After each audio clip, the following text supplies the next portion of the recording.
Bom, vamos adiante. Um outro destaque agora.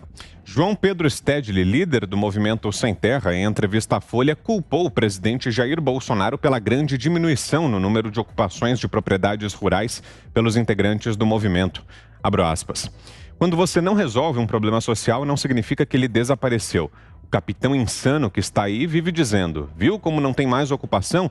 Mas não significa que não há mais sem terra. Ainda existem no Brasil 4 milhões de famílias no campo que gostariam de ter terra e que não são loucas de fazer ocupação, de virar bucha de canhão para a polícia, para esses insanos que estão aí.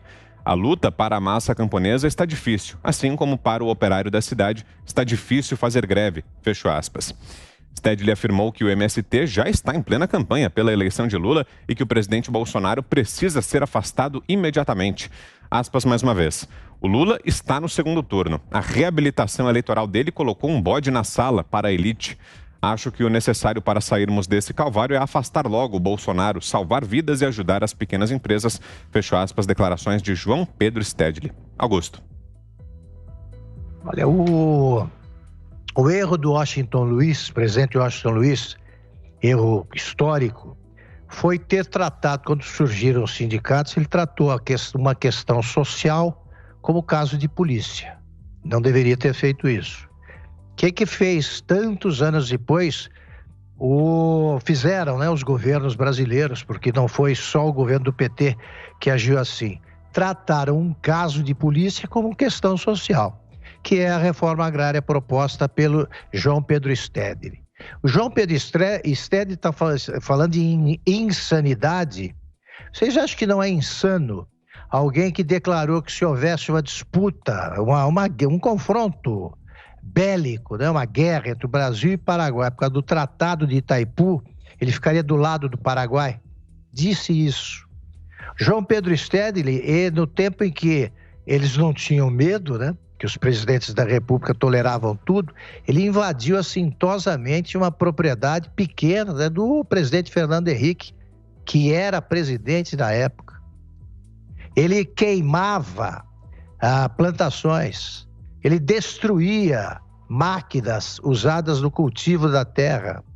Eu digo sempre que se o João Pedro ele só viu foice e machado, foice e martelo na bandeira da União Soviética. Ele nunca fez isso. Se ele pegasse uma foice para manusear, ele corria o risco de se tornar o primeiro revolucionário autodegolado. Porque ele não entende disso, nunca viu, é incapaz de distinguir um laranjal, tá, de uma plantação de eucalipto. Vocês acham que a turma que segue o Stedley está interessada em possuir terra e trabalhar como lavrador? Deem uma terra a eles que vocês vão ver o horror que eles vão sentir. Eles andavam aí pelo interior, invadindo tudo, né? Ficavam um tempo numa propriedade qualquer. Agora, por que eles não fazem isso? Primeiro, porque acabou a mesada ilegal, criminosa, que era garantida pelos governos do PT. Depois, porque agora a polícia age, né? É caso de polícia e como tal deve ser tratado. João Pedro Stedley, ele vai para as campanhas eleitorais da Venezuela e num portunhol de provocar vergonha alheia até no eleitorado dele, ele fica... A democracia garantida pelo Maduro, antes pelo Chávez e tal. Portanto, é maluco, né? E só age com alguma lógica, porque a lógica por trás de toda loucura, ele só age com alguma lógica quando ele vai escolher o que destruir. Destrói laboratórios, plantações, não invade, não, terras desertas, terras que não são usadas, não. Ele sabe o que faz. Tá como todo criminoso. Então o Stedley está mostrando agora que é covarde. Invade ou ocupe, como eles preferem dizer, e repetem os imbecis que apoiam isso aí, dizendo, achando que o Brasil ainda vai viver uma reforma agrária. Eles estão com a cabeça perdida em algum lugar do século XIX. José Maria Trindade, queremos ouvi-lo também, Zé.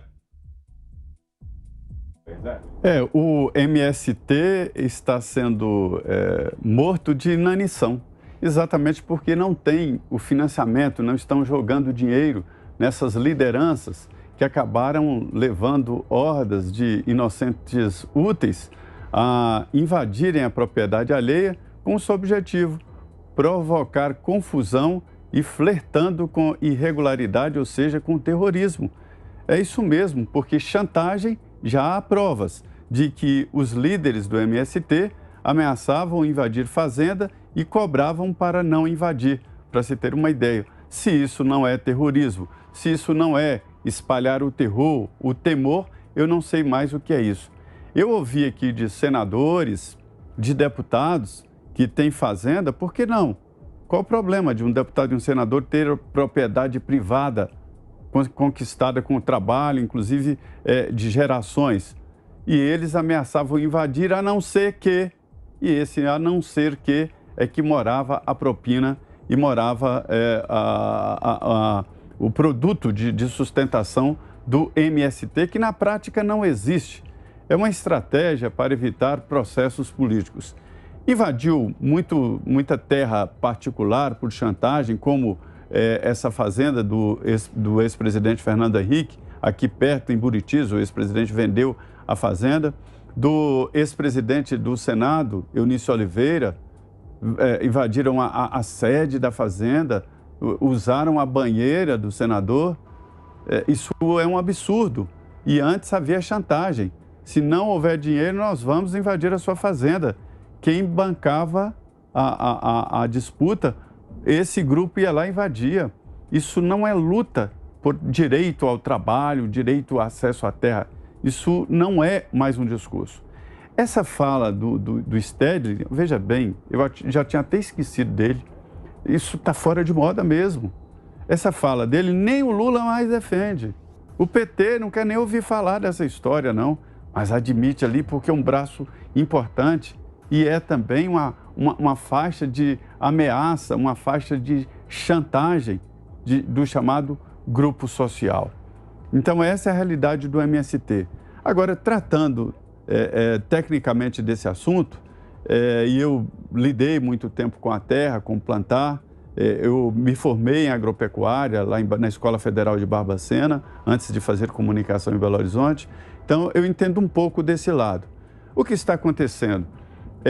Não existe mais agricultura familiar se ela não é financiada pelo Estado. Hoje, a larga escala atropelou a todos. Hoje, numa cidade do interior, por exemplo, lá em Medina, no Vale do Jequitinhonha, o agricultor de lá concorre com leite longa-vida que é produzido aqui no estado de Goiás, no interior de Goiás. Da mesma forma, chegam frangos congelados, vindos sei lá de onde, e inclusive com o leite em pó importado. Então, assim, veja bem, acabou a possibilidade de existência da agricultura familiar, né, de subsistência, porque não dá para competir com o mercado, com o supermercado em cada cidade do interior, repleto de produtos mais baratos. Esta é uma realidade. A globalização trouxe essas vítimas. Quem se acostumou, quem se ajeitou e colocou técnica, é preciso capital e técnica. Sem isso, não há como sobreviver no meio rural. As fazendas hoje, grandes produtoras de soja, têm maquinários aí que custam milhões de dólares, e guiados por controle remoto, por GPS. É assim que funciona a atual agricultura. Os agricultores tiveram que colocar os filhos para estudar, né? Para operar máquinas, para operar computadores, é a realidade. Então, vamos lá. Se hoje houver uma reforma agrária e dar uma terra para cada um do MST, é evidente que eles não vão continuar na agricultura. É só ir nos assentamentos. Viraram chácaras, venderam os assentamentos. Esta é a realidade. E o que restou? Esse discurso do João Pedro Stedley, que parece assim aquela coisa enfadonha, que chute, calça boca de sino, um trem que não existe mais, e ainda se arroga no direito de continuar fazendo e falando vantagem. É esse tipo de gente que a política do PT quer ressuscitar. É um lado que não existe. Não é massacrar o meio rural, é que mudou. Para se ter uma ideia, antigamente éramos 80% moradores da zona rural e 20% urbano. Em pouco tempo, em décadas aí próximas, já houve uma inversão. Hoje o Brasil já é urbano. O Brasil é urbano. E a agricultura mecanizada, técnica, que ganha escala, e a agropecuária também, a pecuária também, massacra todos, é uma realidade. Então, isso aí, esse discurso do João Pedro Stedley, já foi abandonado até para o PT, que já é muito mais urbano do que todos nós. O negócio deles é Petrobras, estatal, é isso aí que está a fonte de renda e onde está a lavoura do PT. 1 minuto e meio para você, Fiuza. Olha, o João Pedro Stedley é uma assombração, né? Ele só não é puro folclore. Nós vimos o discurso dele ali falando das elites. Ele só existe politicamente, e existe por causa das elites. Quem sustenta esse folclore, né, esse verniz fajuto de revolução, é a alta burguesia. Você vê aí nas universidades, nas escolas, né, até no meio empresarial, você vê essas tinturas aí, ele, Lula e outros. Essa é a trágica realidade. Esses personagens, essas almas penadas, Stedley, Lula, etc., Ciro Gomes, né, esses parlamentares aí absolutamente folclóricos também, de CPI da Covid para embromar a plateia, todos eles existem principalmente por causa de uma elite que estudou em boa escola, que ainda tem os seus filhos, né, coloca os seus filhos em escolas altamente qualificadas e caras, onde se ensina essa porcariada, onde se ensina uma revolução campesina que faz o garoto achar que o Stedley é, de fato, um revolucionário, um porta-voz dos oprimidos hoje. Por isso é que o Stedley não está no folclore, por isso que o Lula não está no folclore, por causa da burguesia, da elite. A alta burguesia brasileira, cada vez mais, hein? Eu não estou falando de um problema que acabou, não. Cada vez mais cultiva essas miragens, né, nos seus currículos. E aí vem institutos, ONGs, festivais, seminários, todos para criar essa ladainha revolucionária que serve para invernizar burguês. E é por isso que Stedley não é um violento, né? Tem que separar a Sem Terra do MST. O MST virou isso, uma milícia, que mete o cacete, que taca fogo ou não, ou a gente sonhou, né? Brutal, violento. E aí esses burgueses que se dizem empáticos, está aí o Stedley falando em salvar vidas, vocês viram isso? Pois é, essa é a empatia. Essa é a empatia de mentira, né, desses personagens que estão aí fingindo uma ética, né, e são sustentados moral e politicamente por uma elite que estudou, está nas melhores escolas, universidades caras, ou nas públicas a partir de formação em escolas caras, está aí nos melhores endereços do centro-sul do país, fomentando essa porcariada aí dessas almas penadas. Para fecharmos, Ana, 1 minuto para você. Olha, Vitor, já foi tudo dito aí pelo Augusto, pelo Zé, pelo Fiuza. É só aquele ditado, né? Que imagens às vezes valem mais do que 1000 palavras. Você que está em casa aí, chegue no seu computador, na sua ferramenta de busca e coloque ali MST, invasões, animais, mortos, e as imagens vão falar por si. As invasões, elas não são invasões terroristas. A palavra é essa. O MST se tornou uma organização terrorista. As imagens são chocantes.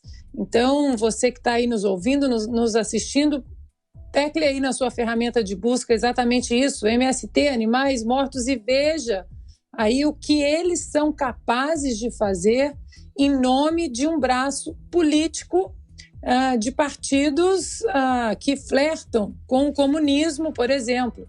Agora, você lê que o Stedley dizendo aí que o Bolsonaro é culpado pelo fim dessas invasões bárbaras, desse terrorismo, a gente chega a pensar e questionar se o Stedley não virou cabo eleitoral do Bolsonaro, né?